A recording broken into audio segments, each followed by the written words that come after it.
Good afternoon and welcome to the TOUCHSTAR PLC investor presentation. Throughout this recorded presentation, investors will be in listen-only mode. Questions are encouraged and they can be submitted at any time using the Q&A tab situated on the right-hand corner of your screen. Simply type in your questions and press send. The company may not be in a position to answer every question it receives during the meeting itself. However, the company can review all questions submitted today and publish responses where appropriate to do so. Before we begin, I would like to submit the following poll, and I would now like to hand you over to Executive Chairman Ian Martin. Good afternoon to you. Good afternoon, everybody, and many thanks for taking the time to hear our story. I'm joined today by Lyndon. He's the new CEO of the group, and we're going to talk you through the story of TOUCHSTAR. We'll touch on the 2024 results, the strategic review that we've just come through, our ambitions in 25, and give you a feel of the long-term potential that we really feel this company has. For those of you that don't know me, I've been with the group for about 8 or 9 years. Before that, I ran a big Lloyd's insurer called Brockbank, which you may not have heard of, but from Brockbank, we started Admiral from 6 people in an office in Cardiff, and it's now a FTSE 100 company. I was also chairman and CEO of a company called Invesco that did major events around the world, which was also a quoted business that was sold about 4 or 5 years ago at a considerable price. So we try and run these presentations in a very open manner. So please ask us any question that is on your mind. It's very much your time. As I say, we are going to talk about the potential of the business, what we do, how we make money, and where we're going. And really, with that, I'm going to hand over to Lyndon, who's going to take you through initially what the business does. Thank you very much, Ian. So I'm Lyndon Jones, the new CEO here at TOUCHSTAR PLC. I was employed by this group of companies 14 years ago, nearly 15 years ago, in the fire and security division. And since that time, we have taken the opportunity to merge the sectors of our group of companies together. And we are now in a position to tell a single story that will present us to the marketplace in a concise and clear way. The slide that we're looking at the moment is our single line sentence that will resonate with our existing customers and allow us to build on those customers and find new customers that match that criteria. The technology enabling security and logistics of people and product, which has taken a long time to get to this point with all of the improvements we've been making in the company. And we will be specializing in the depot, warehouse, and the retail industry. Slide. So in terms of what we do, we are a solutions provider in the logistics and security markets. At the moment, this has been a separate venture, so each division has attacked their own customers in their own way. And part of the strategy going forward is how we merge those efforts in terms of a UK pooled marketing resource to really hit home all of these divisions to the same customer base. And what that will do over the next 2 years is build a funding up for other adventures such as overseas marketing. So these are the characteristics that we see in the business. As Lyndon says, we spent a long time sort of bringing clarity to a chaotic position, but now we have a very stable and established business. We've been growing our reoccurring revenues or ARRs at a faster rate than the overall turnover. And last year, the reoccurring revenue represented 40% of our revenue, 44% of our revenue.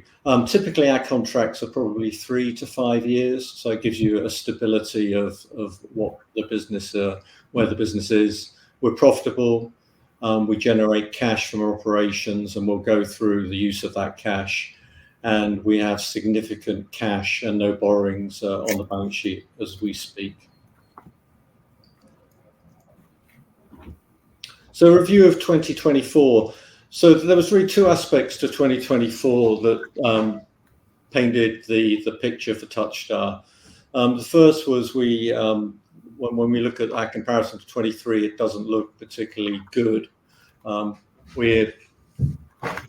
We were hit with a major customer moving a contract from 2024 into 2025, which had an impact on 24. It happened in Q4 of 24, so there was not a lot we could do about that.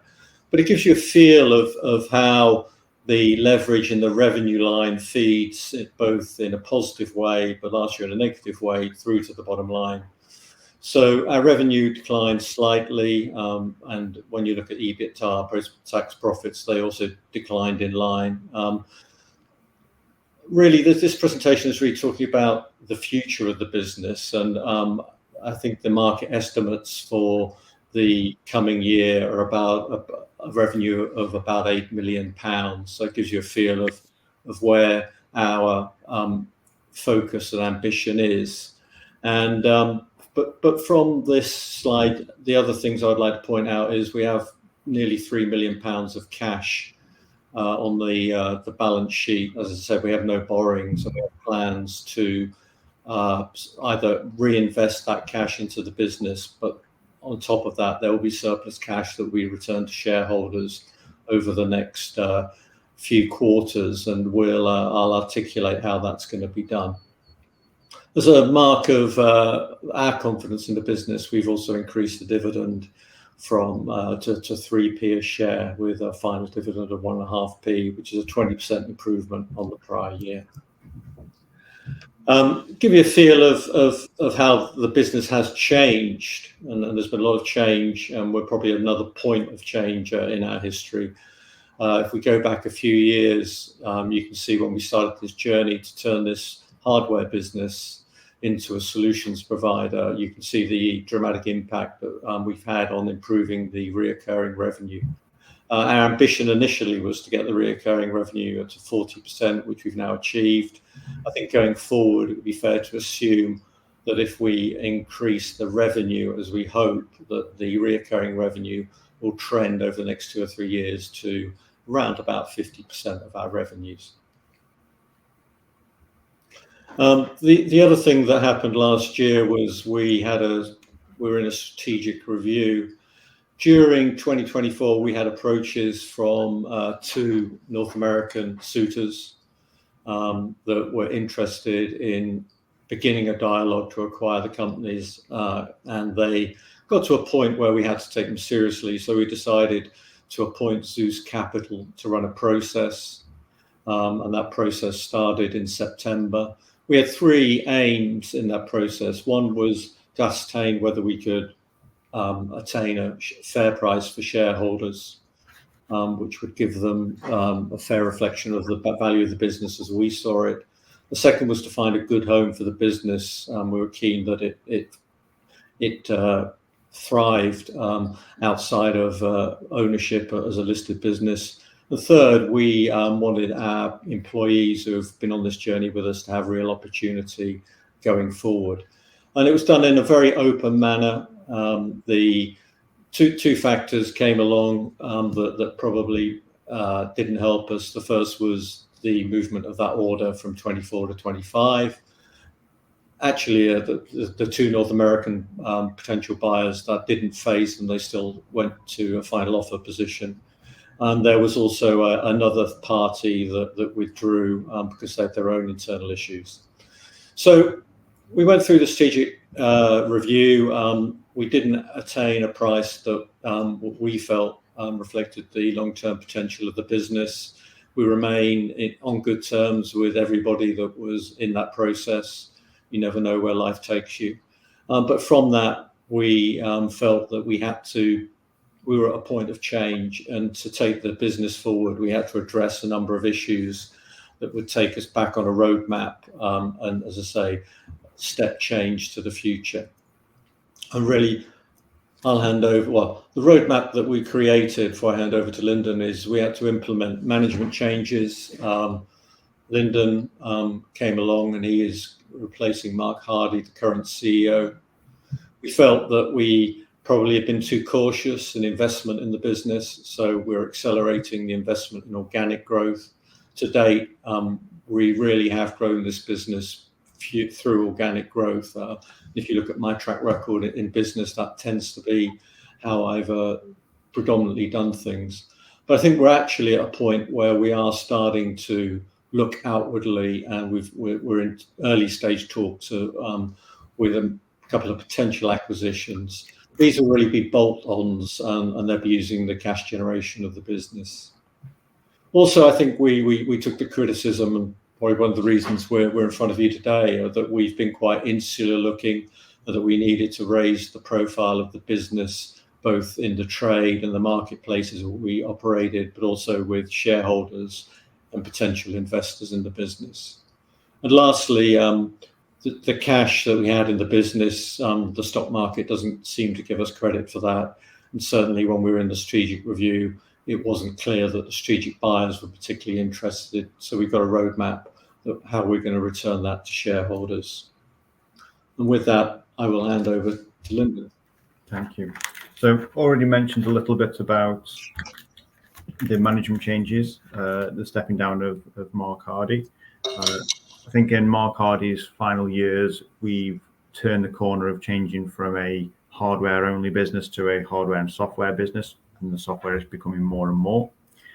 That's allowed us to now take stock of all of the groups, and we can now push forward with a new strategic approach. And I think given Mark's time in life, he believes that somebody a little younger, such as myself, will have the energy to really push this home, because it's a big challenge, but I think the whole business is behind it. And Ian, obviously, we're keeping Ian on as well, so we'll have some consistency through the board as well. So that's going to come in handy. My previous world was more of production management before I started at the time Feedback Data, so I was quite process driven. And since my time here at TOUCHSTAR, originally Feedback Data, part of my job was to align with the business that acquired us. And so I've been doing that for the last 5 to 6 years. We now share the same stores, the same purchasing, the same operations, the same finance. And now the next tier of integrations is going to take us to the same product sets going forward and the same products, customer space in terms of the sales resource. In terms of the sales resource, we have a now shared sales and marketing department, and they will now be integral to reattack how we go forward in promoting ourselves as a business. Prior to, let's say today, we have been using TOUCHSTAR as it's a fire and security business, or TOUCHSTAR as a fuel delivery business, or an electronic proof of delivery, which is all valid and was working well for us for maintaining. But if we want to grow, we need to reduce that total reach and really champion a particular marketplace and a particular geographical location. So that's part of our changes that we're doing. That will give us the focus, and our first focus will be the fuel depot, which is our biggest share of turnover at the moment. That we have between 50 and 70% of that market share in terms of our solution. It's very niche, it's very particular to us, and we are the UK's leading authority in that world as well. What we'd like to do is cross-sell our other products to the same customer set to really give that customer experience the full breadth of our service and capabilities.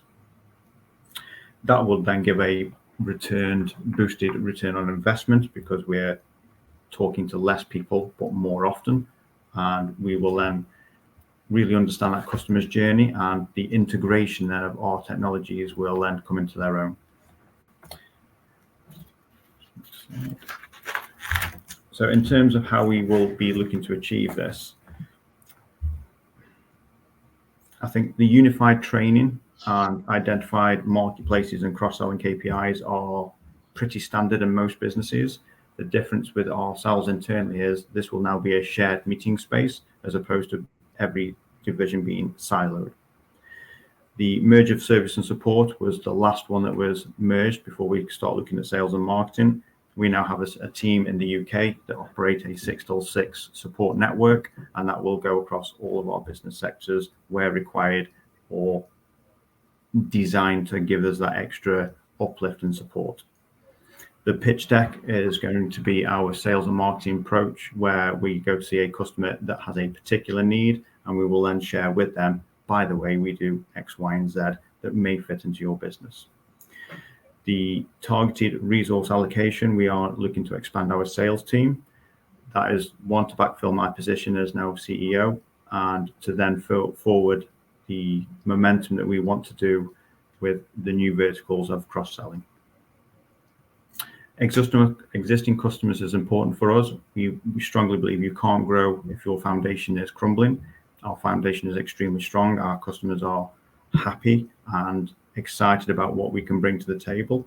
We've turned a lot of customers from legacy equipment on all divisions, and they are now all on our latest, or well within their journey with us to upgrade to our next generation. So we'll have a very strong foundation of product sets going out into the marketplace. The non-intrusive engagement. As we sell one product to one customer, we will be gently reminding them of our other value add, and with that will come economies of scale. So if we have engineers on site fitting meters on trucks or integration with meters on trucks, we can then also do the CCTV or the access control, and we'll take it from there. The unified event presence, we are now looking at doing, and we have done 2 already now, where we have a banner that shows us as a complete customer focused as opposed to a product customer focused.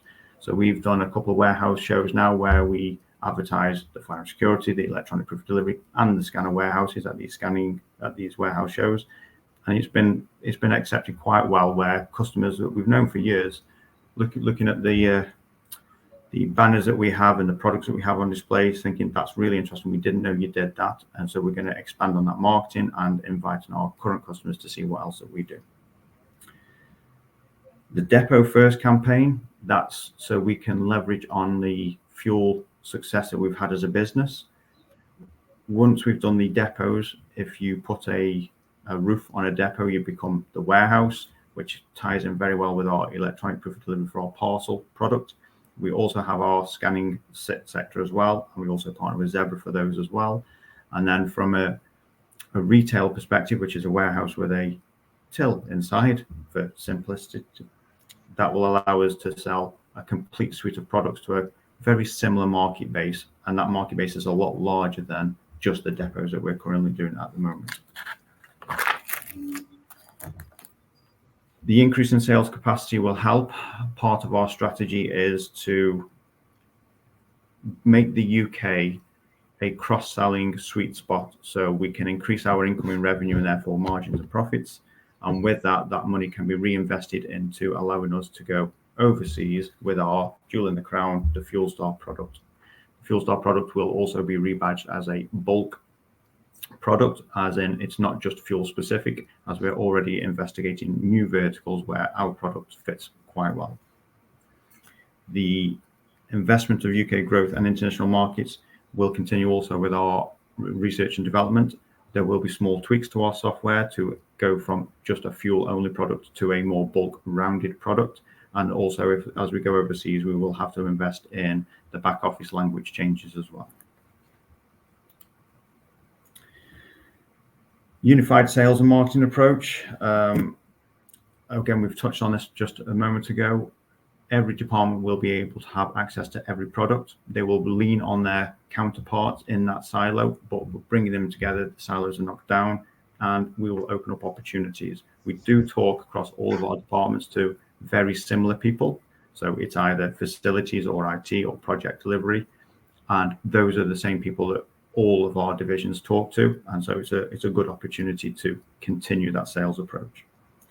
Centralized leadership. We are going to appoint either sales leads or more of an overseer of the verticals. That's still in discussion internally. We have a good team internally, so we'll investigate that first, and then we'll do a phased integration over the next 2 to 3 years of those changes. Aligned product development. We've been doing this for quite a while now. We use similar technologies across all of our platforms where it's applicable and makes sense for the end user. And that, again, with a shared team, we are now more efficient going forward with our product development.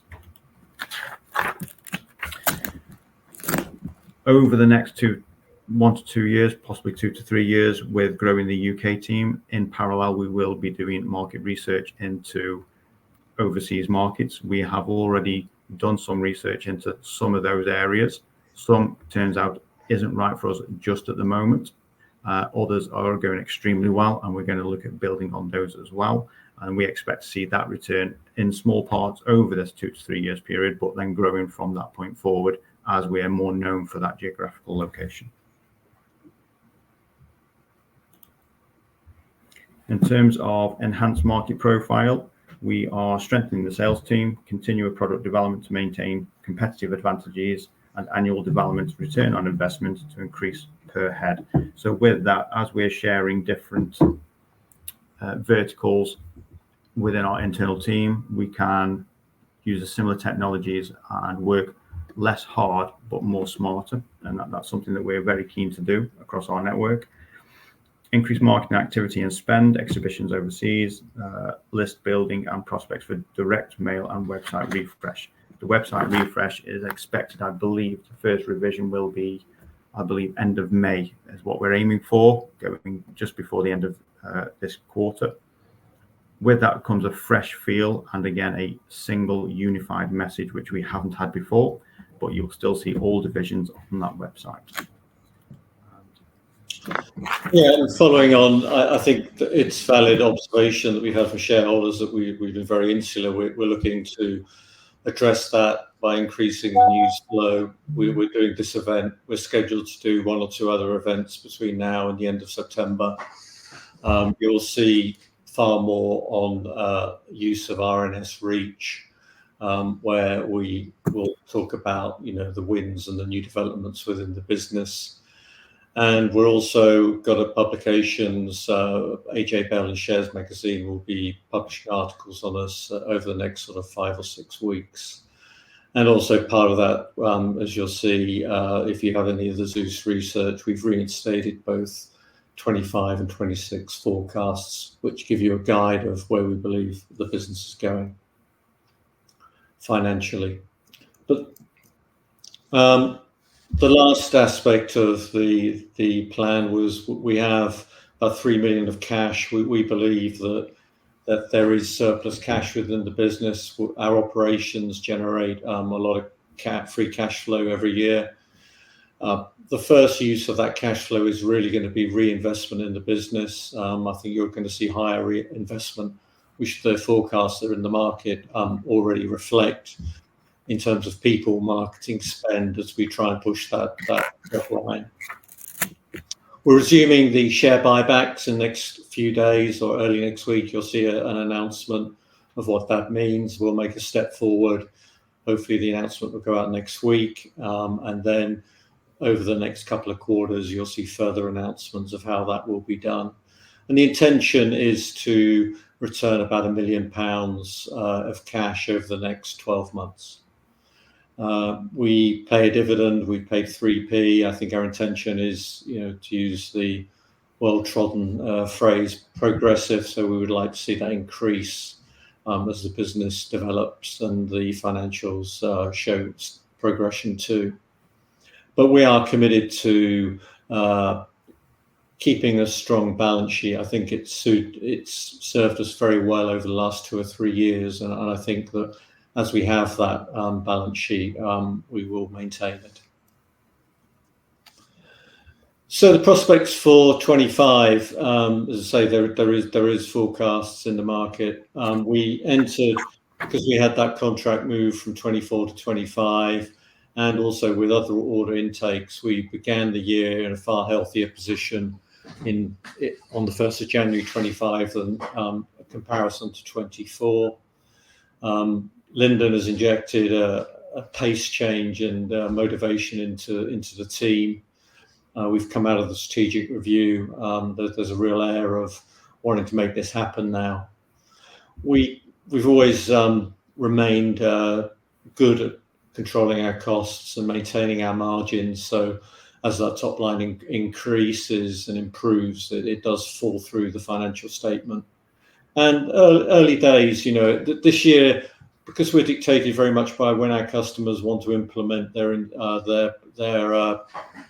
sales embed their sales into their operations. We are very much dictated by their pace. So this year will be a little bit second half weighted, but we are very comfortable at the moment with the position that we are in the market and with the expectations that people have placed on us.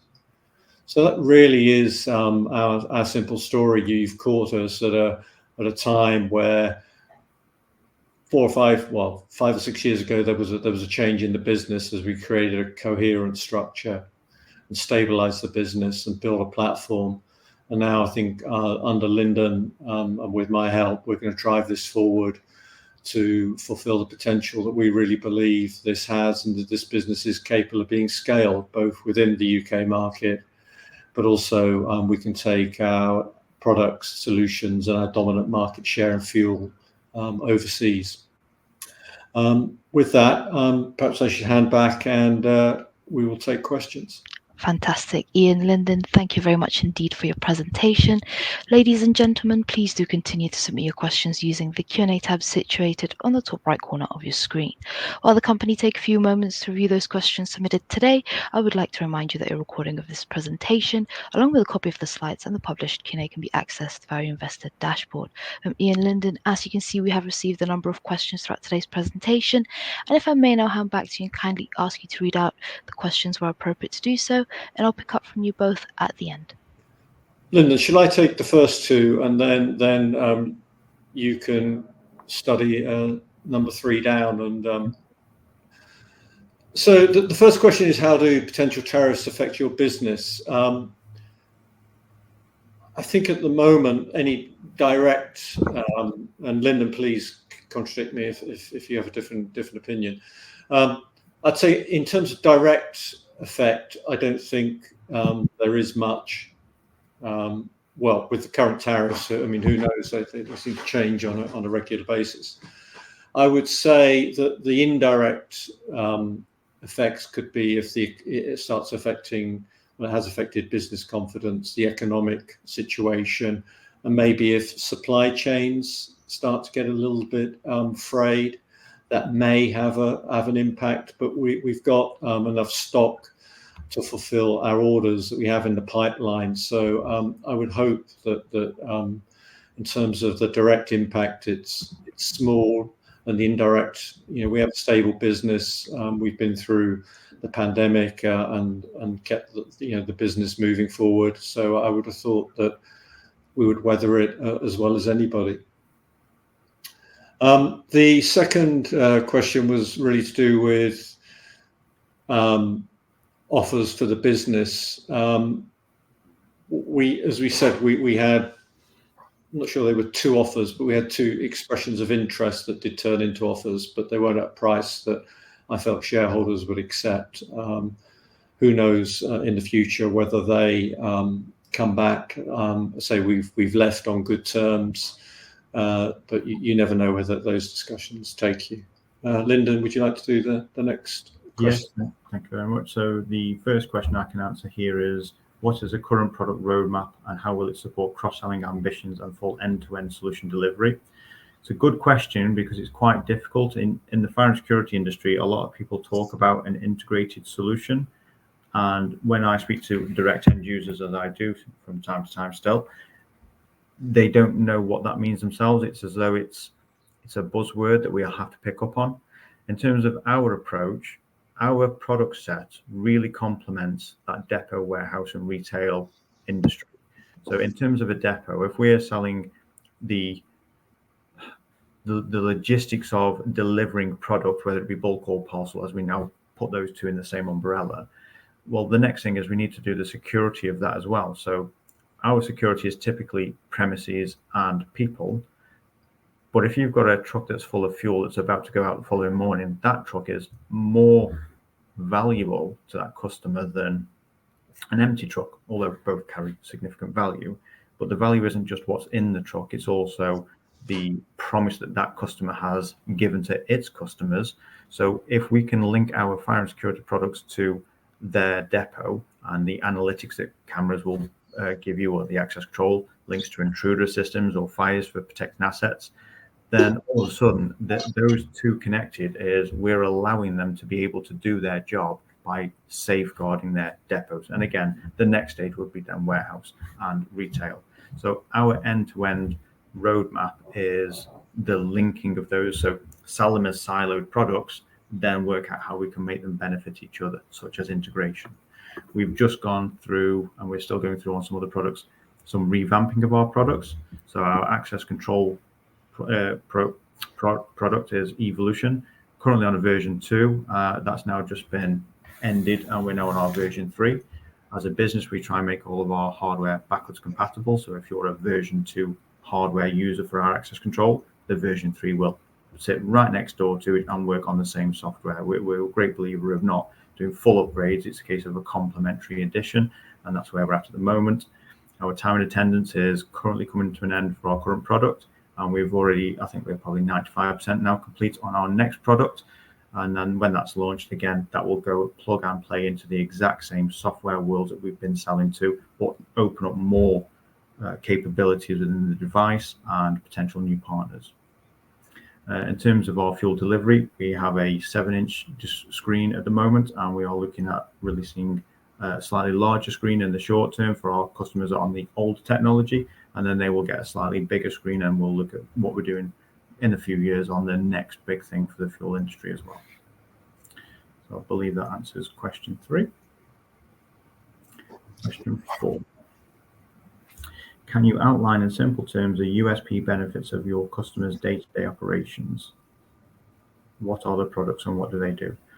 It's quite well. We're 4 individual businesses, which we've gone into. Hopefully, we've probably already answered some of this as well. But we do fire and security products, the full suite, end to end. We do proof of delivery, that's bulk and parcel, and we do the warehouse scanning, so we can control the people going into a depot, warehouse, or retail. We can control the stock that's within that, and then we can also make sure that it gets delivered safely and accurately counted for when the product is ready. So in a summary, that's what they do. Given the next question is, given the expected second half weighting, how comfortable is the board with the targets for 25? I think from a board perspective, we're comfortable. We had a board meeting last week. As ever, that there's always lots to be done, but we are comfortable. Lyndon, would you like to comment on that? As you're the guy that's probably going to have to deliver it. I am going to be the one that's delivering it, yes. So the team is energized. With business, there's always problems and quirks in the market, and they do have an impact. You know, we had an order last year that fell out of last year and fell into this year, and that does happen. Some of these products are extremely lumpy in terms of they are large projects, and it doesn't take much for something to slip out. What I would say is they slip out as opposed to they don't disappear. We don't lose that much. You know, it's a competitive marketplace. We're very confident in our product and our pricing. So unfortunately, we are beholden to, yes, the marketplace, but also we're beholden to our customers. If the customer is not ready to go forward for various different reasons, then we have to support them because, yeah, they have their own battles internally, whether it be budget. If you look at the fire and security industry that we're in, the intruder and fire alarms, you have no choice. That's a legal requirement. You have to have them. But if it's cameras or access control or time and attendance, they can become a bit of a begrudge buy. And if you've got a leaky roof, your roof is going to get fixed before you put an extra camera in. Usually is how it goes. And on some of these sites are huge. So the investment of a leaky roof will take out a lot of projects, and that does happen. However, our goal with our centralized marketing is to be more exposed to our current customers with the cross-selling, which will invoke more sales, but also a targeted marketing with our warehouse, depot, and retail industries to say, we know your businesses. We do it end to end for you in all of these ways. We know you. You can trust us. Let us partner up. It's not a supplier and a customer relationship that we do partnerships. And we've kept customers for many decades through upgrades, through tenders. We retain them customers because we make it our mission to understand them. So yeah, I'm quietly confident that we will hit the numbers as we always aim for the very best. And also, I would point out that we do have now a substantial part of our revenue is recurring revenue, which helps. We have an order bank, which is committed orders that are in the diary, are being rolled out over the next sort of 1 to 2 quarters. And then the others, we always have sort of background orders, sort of things that just turn up month on month, that there's a sort of level of revenue that comes from that. And then on top of that, we identify, the revenues that we need to make this year, and they're made up of known projects. What we don't know is when those projects will happen. As Lyndon says, we're probably more confident in knowing about the project. The timing of the project sometimes is down to customers' own demands. The last question we have is from Martin. I know why he's asking it. When and where is the AGM to be held? We as a business, Lyndon's in Manchester. That's our head office. That's where 98% of the people that we employ are situated or housed. Or the AGM, it will be in London. It will be on the 24th of June. I believe it's midday. It will be at Zeus's offices, which are in Broadgate, the old Stock Exchange building, as I know it.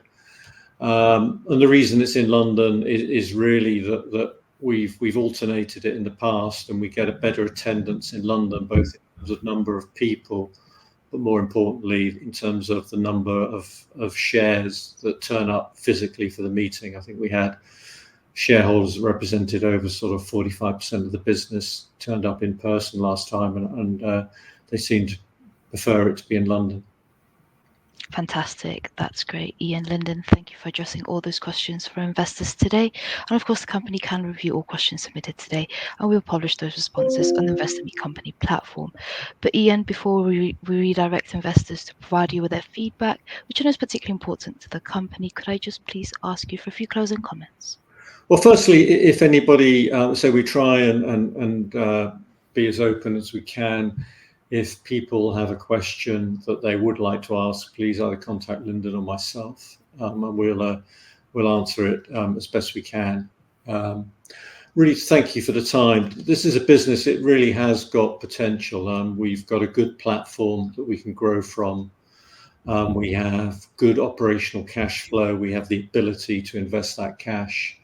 We've got a new team in place with a new energy, and it's an exciting time. And I think the next 3 or 4 years, you're going to see the potential of this company realised at last. And thank you if you've been a shareholder for your patience, and if you're potentially looking at acquiring some shares, that we would welcome you on the journey.